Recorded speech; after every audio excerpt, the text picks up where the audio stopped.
Hi, guys. Welcome to my book review for this week. My name is Paul Yanchek, and this week I'm really excited to review Dune by Frank Herbert, especially in light of the remake movie coming out later this year. I believe it's slated for October. Really looking forward to the movie. The trailers, if you haven't watched them, the trailers look fantastic. Maybe you've watched I believe it was a 1983 version of the movie that came out, which when I was younger, I was about 10 at the time. Thought it was really cool. Had no clue what it was about, but it was a sci-fi thing, and so thought it was cool. And later watched it, and it was okay. But there's still a lot of things that I didn't quite understand with the movie. And as I've shared before on past reviews, that wasn't a big fiction reader until fairly recently, giving myself permission to read something just for the enjoyment of reading rather than always for academic or for career reasons. And so I've begun reading fiction, and this is one I've been looking forward to reading for quite a while. And honestly, I kind of took my time with it because I wanted to kind of process it and really enjoy it. There's some other books I can fly through in a couple days, but deliberately wanted to give this one some time. So again, it's Dune by Frank Herbert. I'm sure you've at least heard of it. Maybe you've read it. Now, this has been called by many a sci-fi masterpiece, and having now read it and had a few days to think about it now, I have to completely agree with that assessment. Dune is a masterpiece of a work. Now, if you're looking for a book that is nonstop action or even action heavy, you're not going to find that in Dune. Uh, there are some action sequences, but there's also a lot of action sequences that are completely skipped over. You will see some fights begin, but then the next chapter just jumps to after the fact.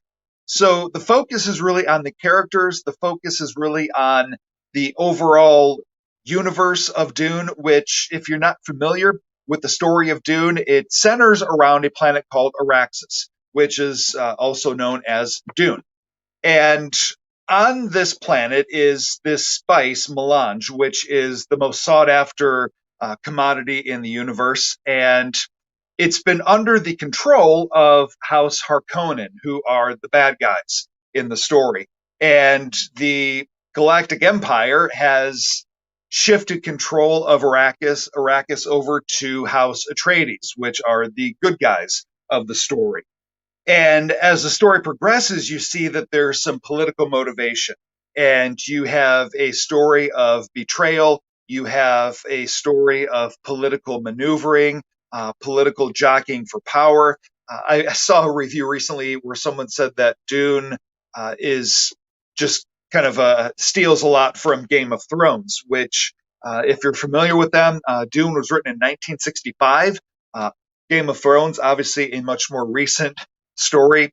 So it wasn't Dune that stole things from Game of Thrones, but it does have that. And I've never read the Game of Thrones books, but I'm familiar with the concept of it. But you do kind of have this political maneuvering between different houses, and you have stories of betrayal and loyalty. And so I don't want to give a lot away about the book. That's the basic premise.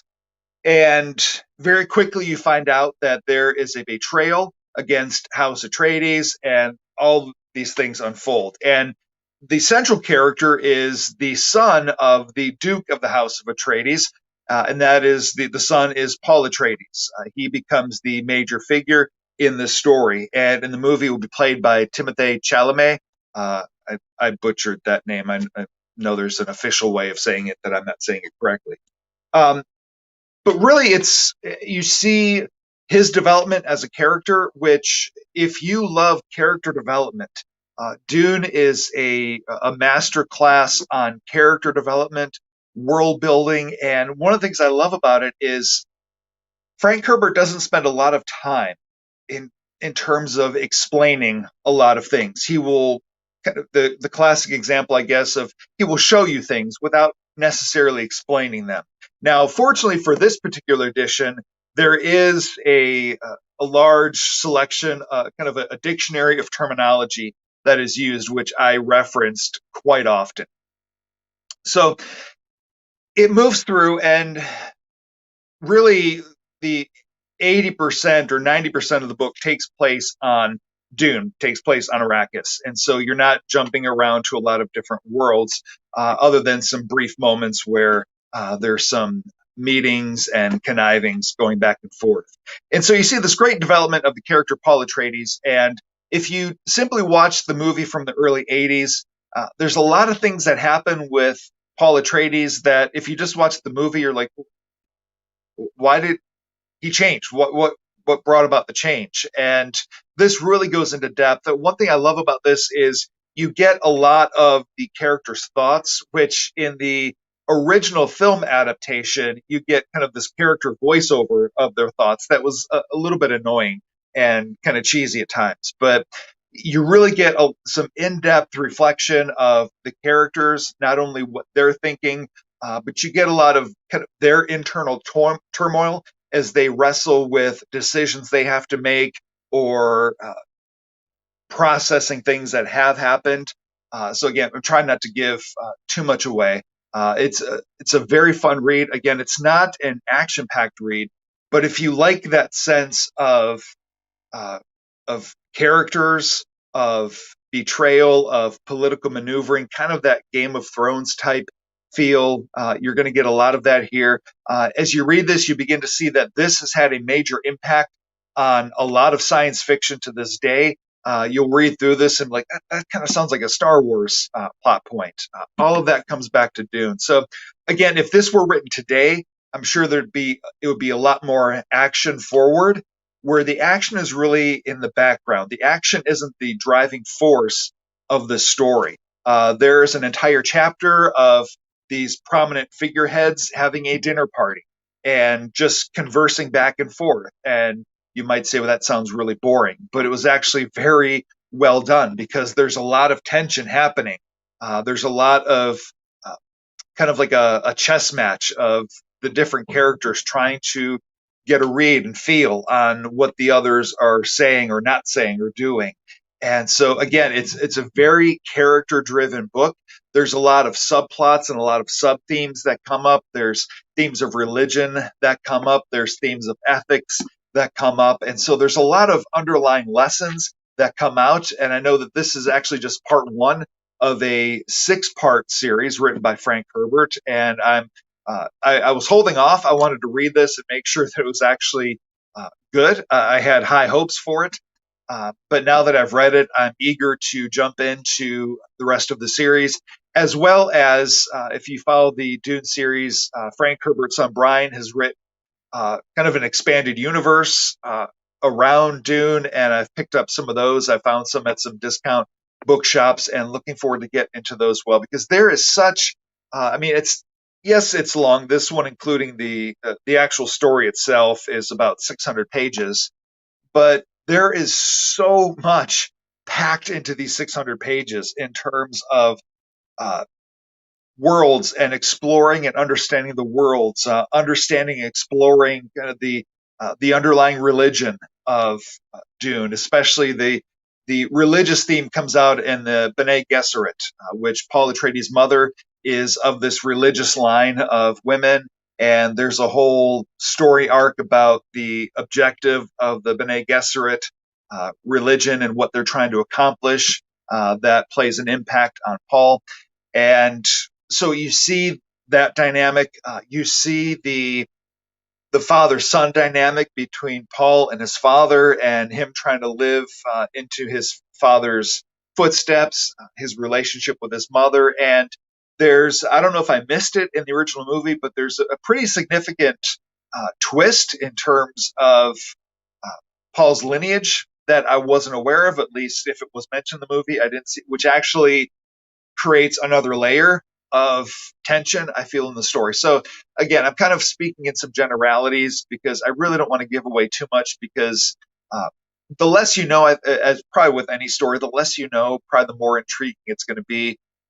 But again, I was a little bit as excited as I was about it. I was a little bit nervous because I knew that it was going to be a slower read in terms of there wasn't going to be a lot of action. And so I really wanted to like it. I was afraid maybe I wouldn't, but I thoroughly enjoyed Dune. Easy 5 stars, easily one of my top 3 fiction books of all time.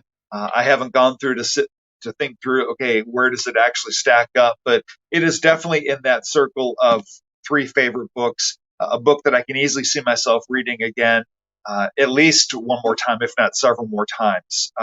Highly enjoyed it. I am a big fan of the Lord of the Rings uh, trilogy, as well as the Hobbit and that whole uh, Middle Earth series. And so I put this right up there with that.